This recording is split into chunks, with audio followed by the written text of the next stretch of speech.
말씀을 통해서 생명 살리는 복음이라는 제목으로 말씀을 나누고자 합니다. 우리가 이 복음이라는 것이 뭔가를 좀 다시 생각을 해봐야 돼요.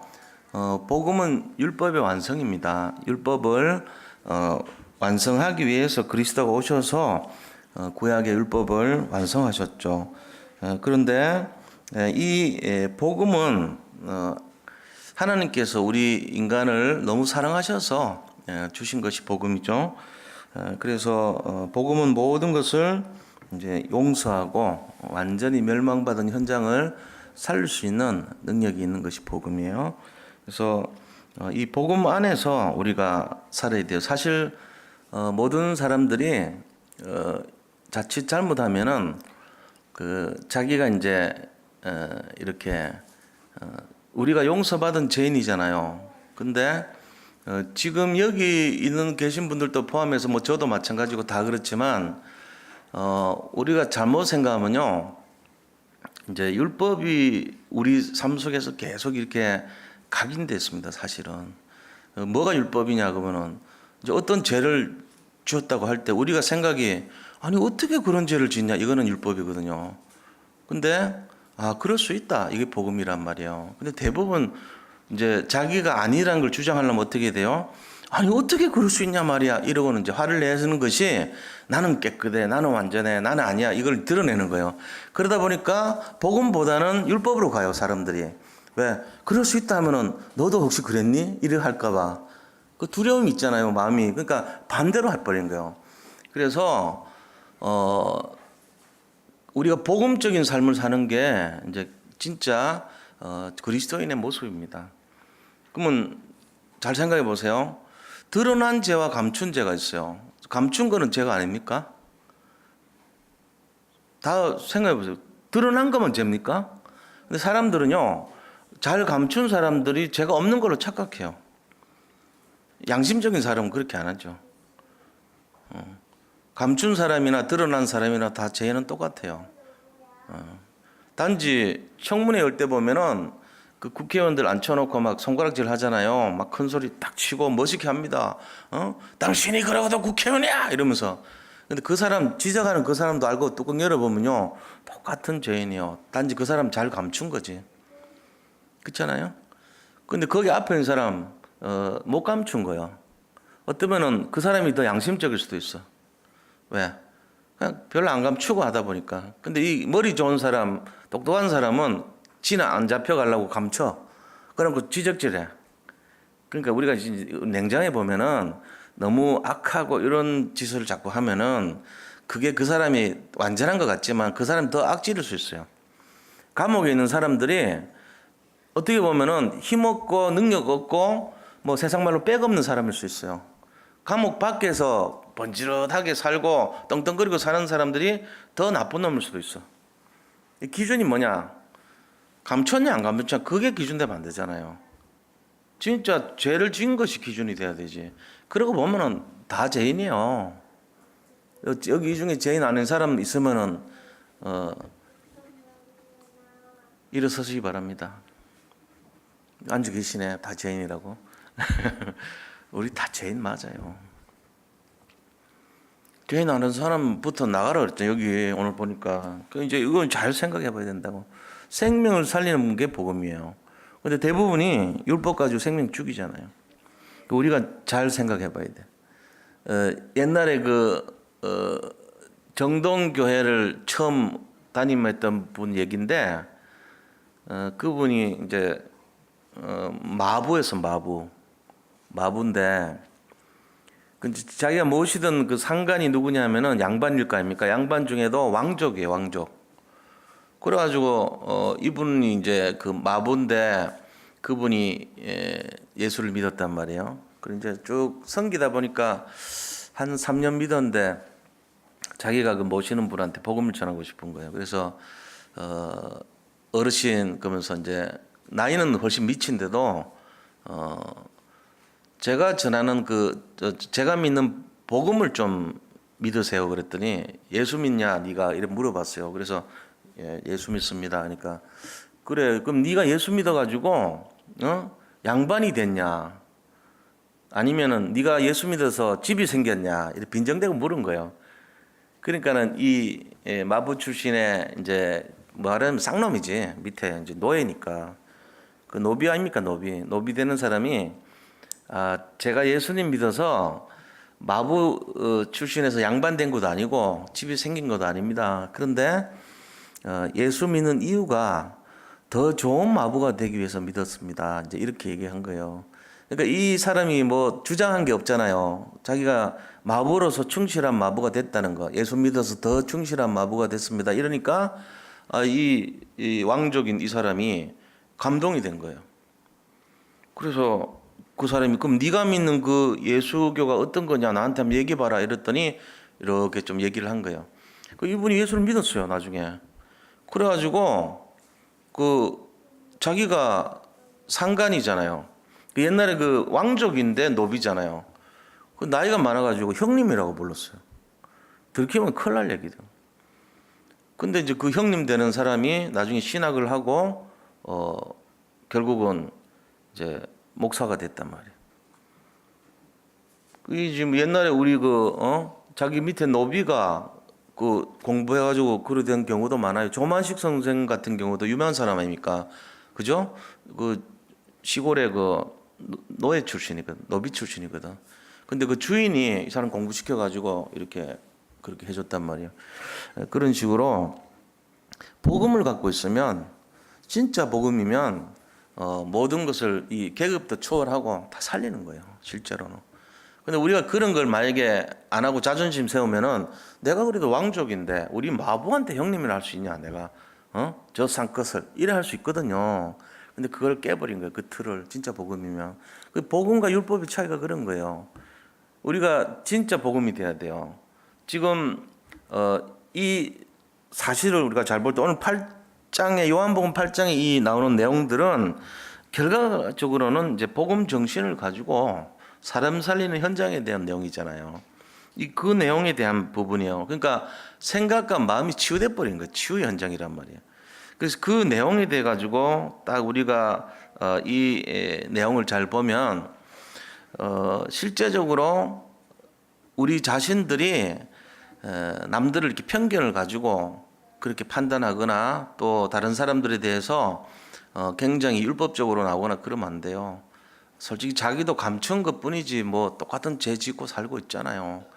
근데 이제 우리가 나는 감춰 있고 나는 감옥에 안 갔고 나는 예수 믿고 여기 앉아 있다고 해서 저 발갓대 불신자들 맘대로 판단하면 안 되죠. 그 틀린 거예요. 겸손하게 나도 그렇구나. 나 자신도 역시 죄인이구나. 근데 하나님이 은혜와 사랑으로 나를 사랑하셔서 이렇게 내가 여기 앉아 있을 수 있구나. 이런 감사가 있어야 됩니다. 사실 자기를 막 주장하는 사람들 보면 잘못하면 그래 돼요. 나는 훈련도 많이 받았고 나는 전도자고 나는 이제 선교도 하고 교회 헌금도 하고 헌신도 하고 또 나는 이렇게 된 것 같고 나는 정말 축복 받았고 나는 응답 받았고 하는데 내가 이렇게 많은 내용들을 하니까 나는 뭔가 이렇게 좀 됐구나 이렇게 생각한단 말이에요. 근데 그게 아니에요. 그럴 때가 제일 위험할 때요. 그럼 어떻게 해야 되냐? 거품을 빼야 됩니다. 거품 빼고 내가 잘 감췄고 내가 잘 숨겼다 해가지고 나는 죄가 없다 이러면 안 돼요. 자기도 똑같은 죄인이에요. 근데 저 사람들이 나하고 다른 거는 뭐냐? 나는 구원받은 죄인이고 저 사람들은 아직 구원 못 받은 죄인이구나. 이 마음을 갖고 있어야 돼요. 그래서 그들을 보살펴주고 수용해줘야 됩니다. 그게 전도자의 마음이 돼야 돼요. 그 마음을 갖고 오늘 본문을 잘 보자. 자, 오늘 보세요. 자, 우리 첫 번째 본론에 들어가 첫 번째입니다. 자, 이런 마음으로 들어왔는데 이제 다 이 집으로 가고 예수님은 감람산으로 가시니라 돼 있죠. 예수님이 감람산 가서 뭐 하셨을까요? 항상 예수님은 감람산으로 갈 때마다 어떤 이 기도를 하려고 갈 때가 많아요.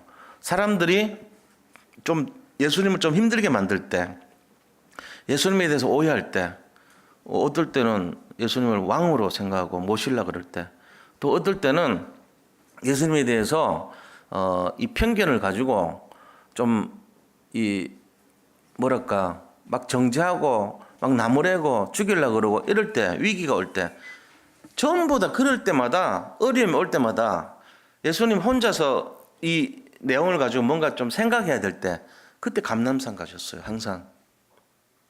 예수님이 감람산 갔다는 얘기는 이 세상 사람들, 정말로 이 사람들이 내가 이 감당치 못하겠다, 내가 혼자 좀 이 문제를 들고 하나님 앞에 가서 해결 좀 하고 와야 되겠다, 이때 감람산 가시는 거예요. 지금도 똑같이 감람산으로 가셨다. 그래가지고 이 아침에 다시 성전으로 이제 들어오셨어요. 거기서 기도하셨겠죠, 그죠? 그러고는 왔을 때 백성들이 이제 다 나오죠. 왜 왔습니까? 예수님이 고쳐주고 병 고쳐주고 위로해주고 치료해주고, 이게 영육간의 치유 사역을 하니까 그 이제 치유를 얻고, 또 오병이의 기적을 봤으니까 또 혹시 무슨 기적을 볼까 해서 모여든 거예요. 그럴 때였어요. 그럴 때 그들을 이제 가르치고 계셨어요. 근데 서기관들과 바리새인들이 음행중에 잡힌 여자를 끌고 와서 가운데 세우고 그랬어요. 근데 이상하죠? 그 레위기 20장 10절에 보면 이 가늠한 여인이 있잖아요. 가늠한 여인이 있을 때는 그 간부와 이 간음을 한 여인, 음부라 그래요. 간부와 음부를 둘 다 잡아가지고 돌로 쳐 죽이라고 돼 있어요. 레위기 20장 10절, 또 13절에도 그렇게 돼 있어요. 그 다음에 신명기 24장 24절, 신명기에도 그렇게 돼 있어요. 신명기 22장 24절도 보면은 결혼을 정혼을 한 여자가 이 간부하고 이렇게 통정을 했을 경우는 둘 다 잡아가지고 둘 다 죽여라, 이래 돼 있다고요. 근데 이제 천연대 강간을 당했다, 그러면은 이제 그거는 그 여자는 죽이지 말고 남자만 죽여라, 이래 됐어요. 그러니까 우리가 이런 법들이 다 있단 말이에요. 레위기 20장 10절, 레위기 20장 13절, 신명기 22장 24절, 이게 다 법이단 말이에요. 이게 율법. 그러니까는 왔는데 이 여자만 혼자 데려왔어요. 뭔가 여기 음모가 있고 계략이 있는 거죠. 무슨 일을 하기 위한 희생양을 만드느냐? 예수님한테 질문하려고. 예수님을 죽이려고 아무리 해도 방법이 없거든. 그러니까 뭔가 모르게 그 여인을 데려와가지고 그 여자에게 덮어 씌운 거예요. 뭘로요? 이 사람을 예수님한테 질문할 거리로 희생양으로 데려온 거예요. 여자가 그렇게 왔다는 거는 세 가지 경우를 생각할 수 있거든요. 첫 번째는 여자가 되게 가난했을 수 있어요. 자기가 연명을 하기 위해서 어쩔 수 없이 이 몸을 팔아야 될 수도 있어요. 두 번째는요, 굉장히 음욕이 넘치는 여자일 수도 있죠. 그런 경우는 드물 거예요. 이 시대 상으로 보면은. 이 구약 사상이 있고 이 율법이 있는데 돌로 쳐 죽이는 거 아는데 대낮에 보는 데서 그렇게 했겠냐, 그죠? 그건 아닌 것 같아요. 그럼 세 번째는 뭡니까? 세 번째 경우는요, 어떤 음모에 의해서 이 예수님이 어떤 대답을 할 것인지를 알려고 일부러 여자를 모략해서 데려온 경우도 있을 수 있어요. 지금 또 하나 예를 든다면, 지난주 뭐 했습니까? 지난주 장막절 했거든요. 장막절 해가지고 막 잔치가 벌어지고 축제예요. 지금 크리스마스 이브라는 축제 때, 그것도 우리가 볼 때는 이 성스러운 날이잖아요. 근데 그 축제 때 뭐 합니까? 사람들이 마음이 들떠가지고 막 이상하게 마음이 들뜨면 이상한 짓도 해요. 그럴 수도 있어요. 지금 여러 가지 경우가 있다는 거예요. 어쨌건 그 세 가지나 네 가지 중에 하나의 경우로 잡혀온 거예요.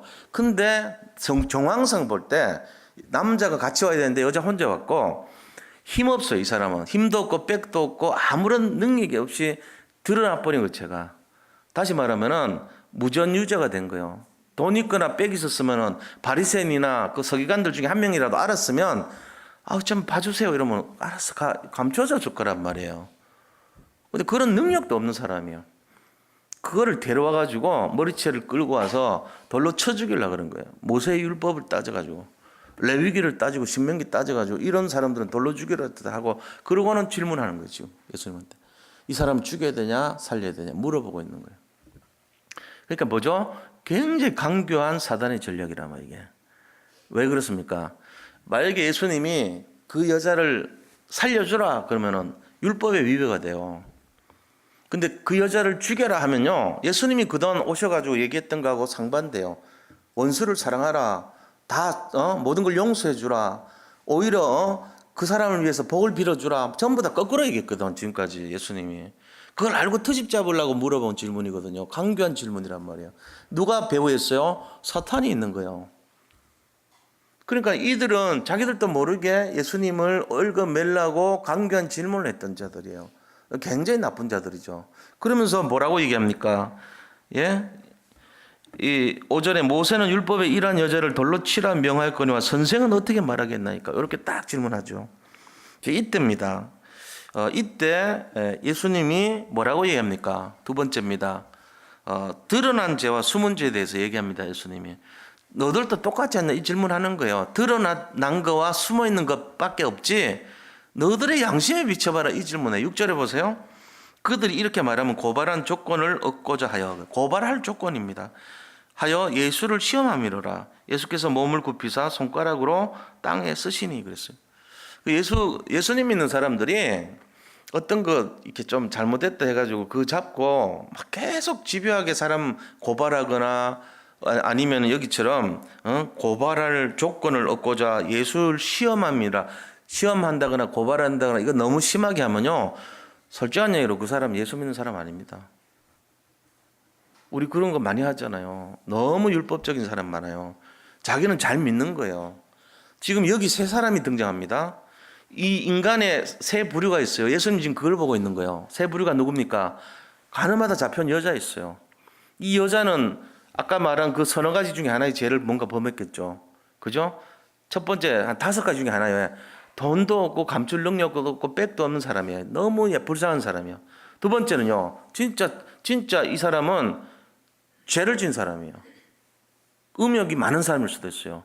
가난해서 몸을 판 사람일 수도 있어요. 그리고 아니면은 이 사람은 이 사람들의 계략에 의해서 넘어간 모함한 거기에 걸려든 사람일 수도 있죠. 또 축제에 너무 들떠가지고 그냥 선을 넘은 사람일 수도 있어요. 그 중에 하나는 여자인데 왔어요. 하여튼 죄를 진 사람이에요. 또 두 번째 누굽니까? 바리새인과 서기관들이에요. 이 사람들은 누굽니까? 자기들이 율법에 잡힌 자들이죠. 감춰졌다 해서 마음대로 정죄를 하는 사람들이에요. 모세 율법을 빙자해가지고 사람을 죽이자고 하는 사람들입니다. 자, 세 번째 부류가 누굽니까? 군중들입니다. 거기 있는 군중들이 뭐 하죠? 전부 어린 애들부터 밑에까지 돌로 쳐 죽이려고, 그것이 마치 율법을 지키고 그것이 마치 예수님을 잘 믿는 것처럼 생각하는 사람들. 이 세 부류예요.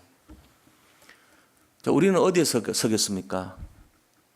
우리는 어디 서요? 이 셋 중에 하나에 서라면 어디 서겠어요? 가늠한 여인에 서겠습니까? 우리도 가늠한 여인일 수 있어요. 마음을 안 그래서 가늠한 여인의 상태에 서 있을 것입니까? 아니면은 바리새인과 서기관의 대열에 설 겁니까? 나는 깨끗해. 난 잘하고 있으니까, 나는 완전하니까, 법대로 하면은 제 죽이자 이렇게 나갈 겁니까? 아니면은 군중같이 돌로 쳐 죽이려고 하는 것이 하나님 잘 믿는 거라고 생각하고 그걸 할 겁니까? 이 셋 중에 하나를 택하라면 어디에 설 거예요? 솔직하게 어디 설 거예요? 나 서고 싶은데 없어요. 맞습니다. 거기 서면 안 돼요. 그 셋 중에 서면 안 돼. 우리는 예수님의 자리에 서야 돼요. 그게 복음의 자리란 말이에요. 이 셋 자리에 서면 큰일 나는 거예요. 전부 다. 다 틀린 거예요. 우리가 지금 오늘 메시지 그거예요. 교훈이. 그렇게 하면서 예수님이 뭐라고 답을 하냐면은 6절에 그들이 이렇게 말하면 고발을 조건을 얻고자 하여 예수를 시험함이라. 그때 예수께서 몸을 굽히사 손가락으로 땅에 쓰시니 그랬어요. 손가락으로 땅에 뭔가를 쓰신 거예요. 그리고 그들이 묻기를 마지 아니하는지라. 이게 답답하잖아요. 뭔가 이렇게 막 빨리 답을 줘야 되는데, 야 빨리 답 줘. 뭐야? A야 B야? 이거 이제 재촉하는 거예요. 살려야 돼, 죽여야 돼, 말해봐. 이거 물어본 거죠. 그때 예수님이 일어나서 말씀하십니다. 너희 중에 죄 없는 자가 먼저 돌로 치라. 그랬어요. 그때 뭘 쓰셨는지는 모르는데 쓰셨거든요. 두 가지 설이 있습니다. 하나는 너희 중에 죄 없는 자가 먼저 돌로 치라 이걸 썼대요. 어떤 분들은.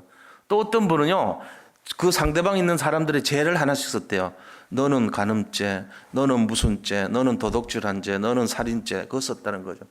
뭔지는 몰라요. 저는 거기에 대해 정확한 지식이 없어요.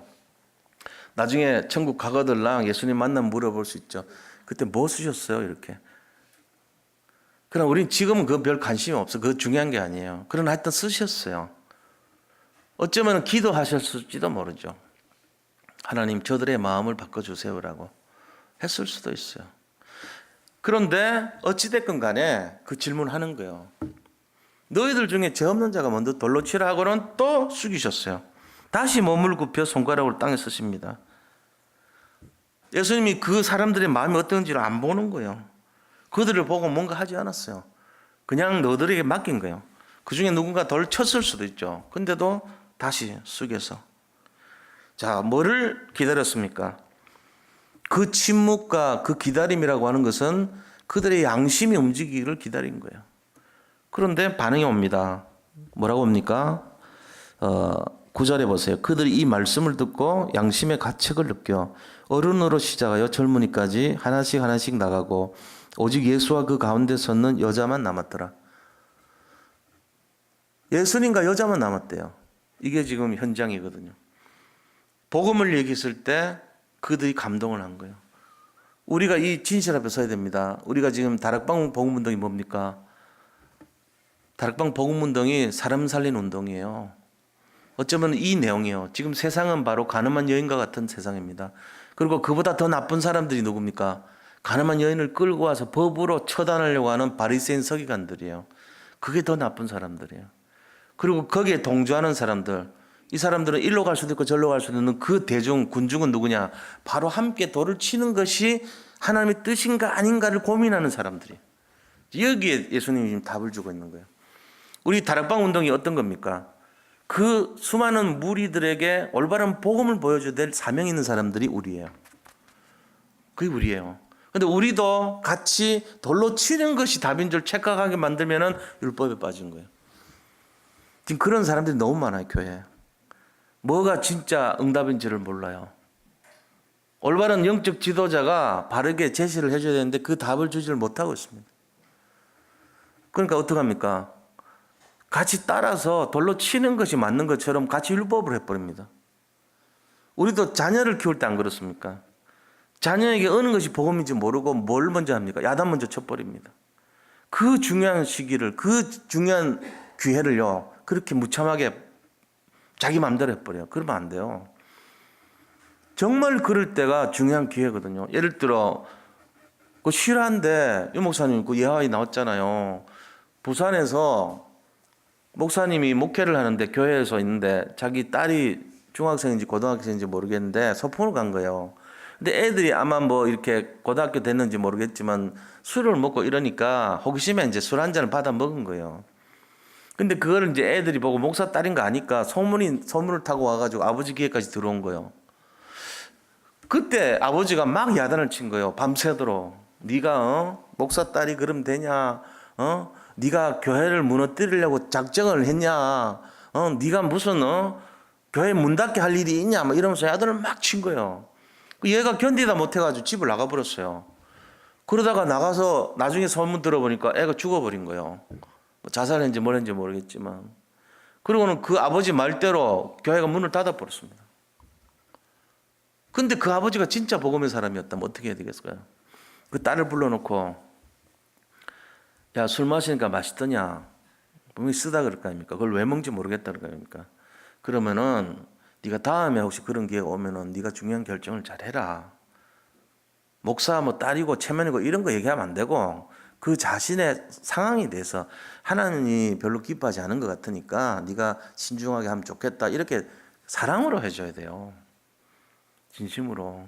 그러면 얼마나 그 아이가 아빠의 그 평소 모습 보면서 우리 아버지가 나를 저렇게 감싸고 감동을 주고 위로하는구나. 오히려 용서해 줄 뿐만 아니라 그게 딱 되면은 아이가 미안한 마음 들 거 아닙니까? 다시는 안 그러겠죠. 그 고신대 목사일 거예요. 분명히 고신대가 좀 예민하거든. 그런 거에. 그러니까 우리가 이런 내용들을 가지고 딱 상황 벌어졌을 때 이 여인에 대해서도 마찬가지죠. 그 여자에 대해서 여자 자신은요 최고 축복의 기회입니다. 지금 예수님과 같이 딱 상대를 했을 때 어떤 상황이 옵니까? 복음으로 살리는 예수님 모습을 본 거예요. 예수님을 만났잖아요. 그죠? 강교한 이 사단의 전략 속에서 드러난 죄와 숨은 죄를 가지고 논쟁하는데 숨거나 드러나거나 다 똑같은 죄인이라는 걸 깨닫게 한 거예요. 거기서 예수님을 만난 여인, 이 사람은 일생일대 기회 아닙니까? 그가 지은 간음죄는 굉장히 나쁜 죄지만 그러나 그 일이 기회였다는 거예요. 복음을 만날 기회. 그 여자에게 예수님이 위로합니다. 주변에 너를 돌로 친 사람이 있냐 물어보죠. 그죠? 10절에 물어봤습니다. 예수께서 일어나사 여자 외에 아무도 없는 것을 보시고 이르시되 여자여 너를 고발하던 자들이 어디 있느냐 너를 정죄한 자가 없느냐 이 물어요. 그때 11절에 보니까 대답하되 주여 없나이다. 예수께서 이르시되 나도 너를 정죄하지 아니하노니 가서 다시는 죄를 범하지 말라 하시니라 그랬습니다.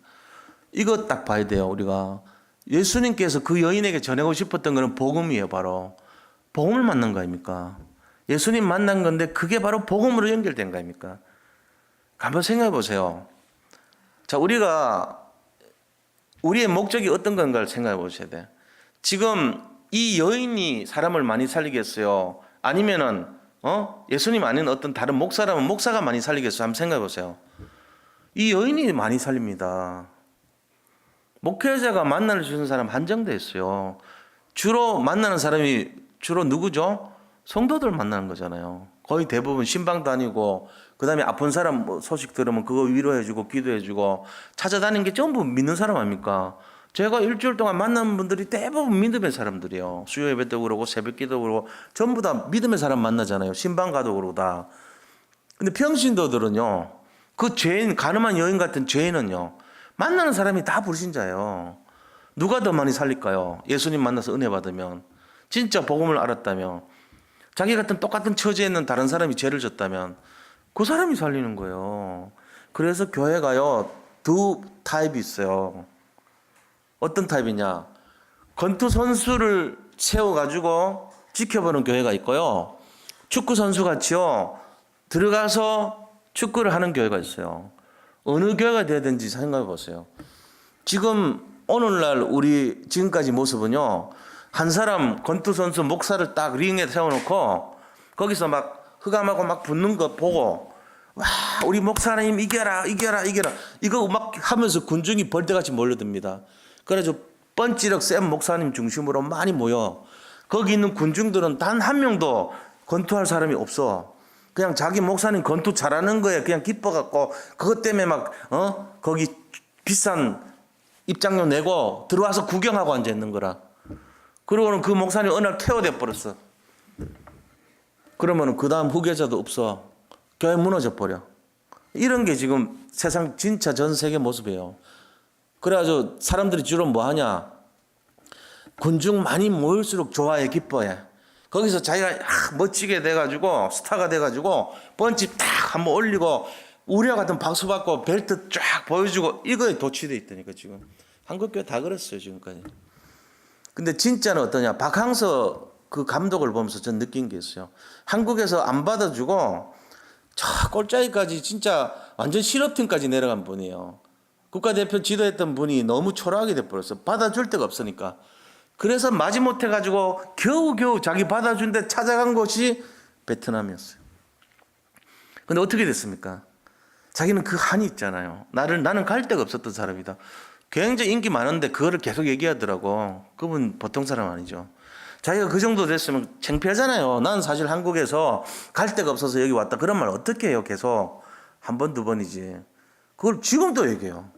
내가 이 나라를 위해서 내 중심을 들일 수밖에 없는 이유는 나는 갈 데가 없어서 온 사람이다. 지금도 창피한지 모르고 얘기해. 난 그래서 그 사람 저 사람 괜찮다 싶더라고. 역시 예수 믿는 사람이었어요. 안수집사예요 그분이. 날마다 기도하고 진짜 믿는 사람이에요. 보니까 다르더라고 뭔가. 그리고 누구를 애지중지하냐. 거기 있는 운동선수 있잖아요. 축구선수를 위해 가지고 마사지 해주고 파스 붙여주고 자기 그 비즈니스 뭐 이런 좋은 자리 있으면 거기다가 막 피곤한 애 거기 재워주고 지는 밑에 내려가고 완전 막 이런 식으로 일부러 그런 게 아니에요. 진짜 진실하게. 제일 중요한 사람이 뭔데요? 뛰는 사람이 스타가 돼야 되지. 아니요.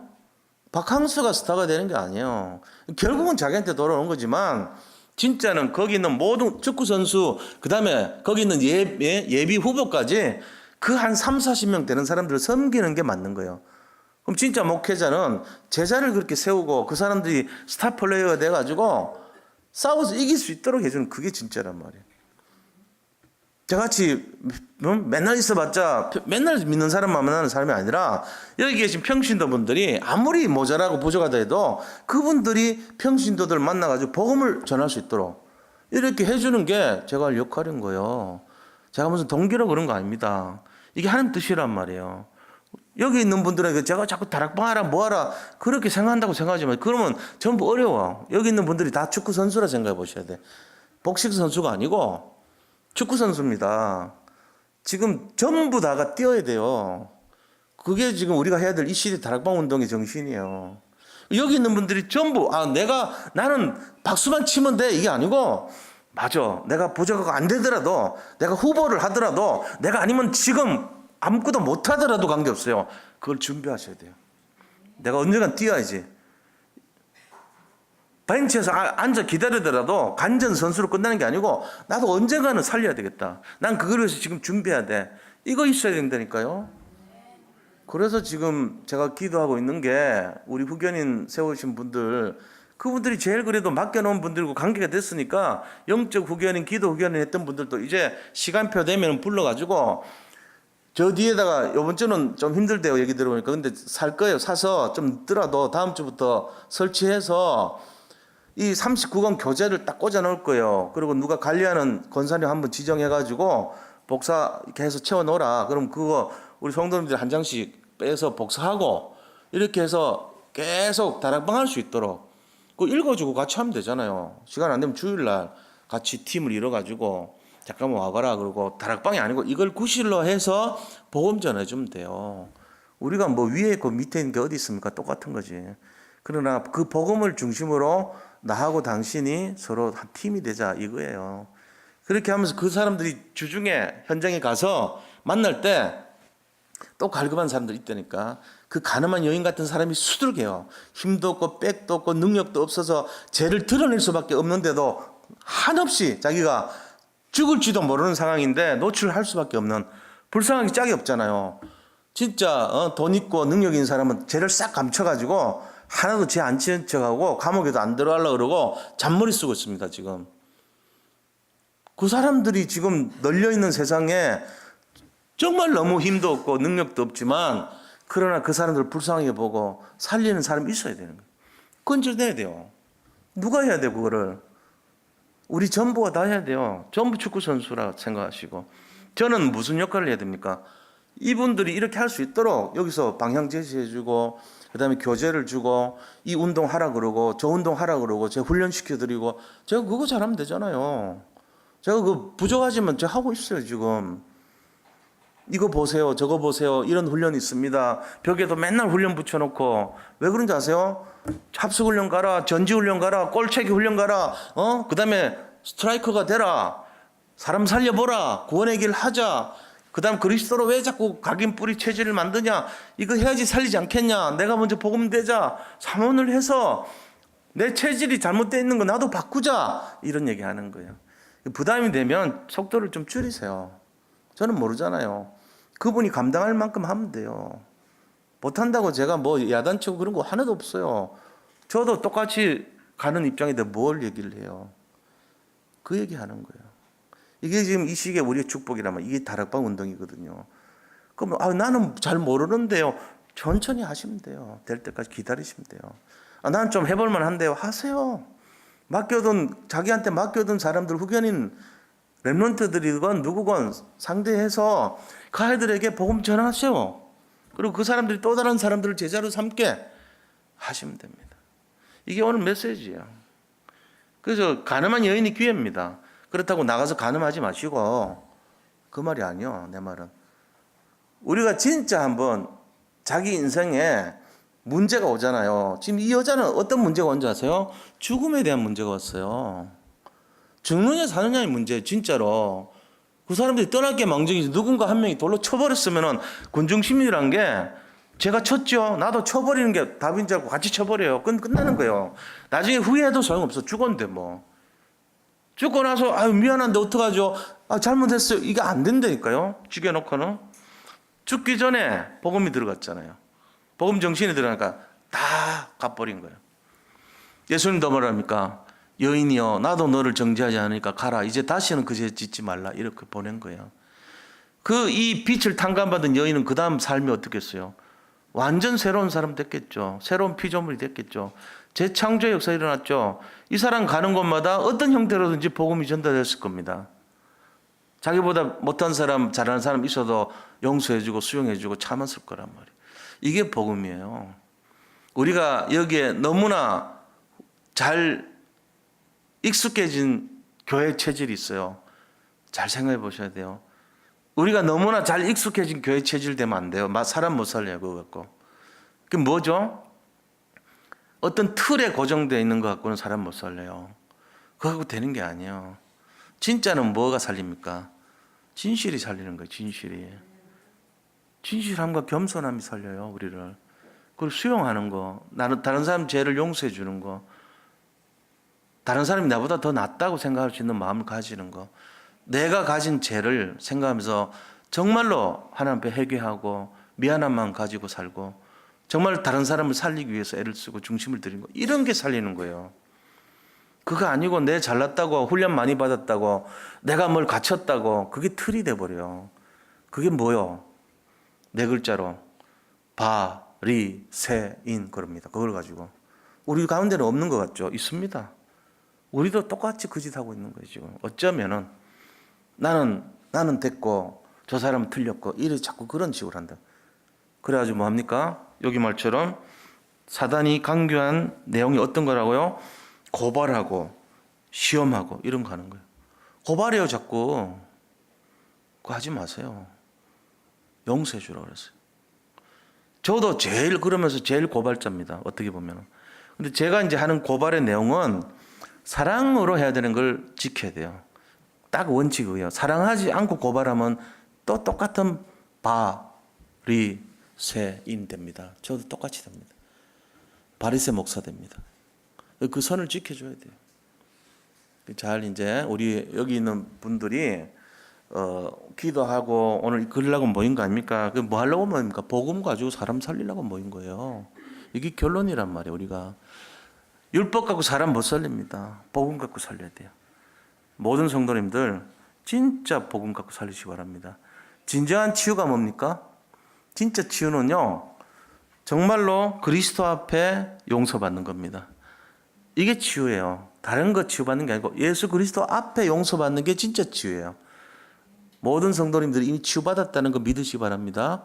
우리는 치유받지 않으면 여기 올 수가 없습니다. 치유받았기 때문에 온 거예요. 치유받으려고 오는 사람들 많아요. 그거 아니에요. 치유를 받았기 때문에 여기 온 거예요.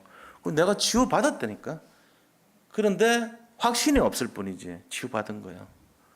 치유받은 확신을 가지고 진짜 사람 살리기 위해서 내가 복음으로 하나님 저를 복음으로 사용하여 주옵소서. 그게 돼야 됩니다. 여기 있는 모든 성도님들 옛틀 깨고 새틀 갖추는 게 딴 게 아니에요. 복음으로 사람 살리는 겁니다. 승리하시기 바랍니다. 그래서 이 내용을 가지고 복음 아닌 율법, 종교는 사람 못 살려요. 복음으로 승리하시기를 축복합니다. 자, 우리 이제 기도하겠습니다. 이제 이 기도가 맨날 읽으니까 좀 맹숭맹숭하다.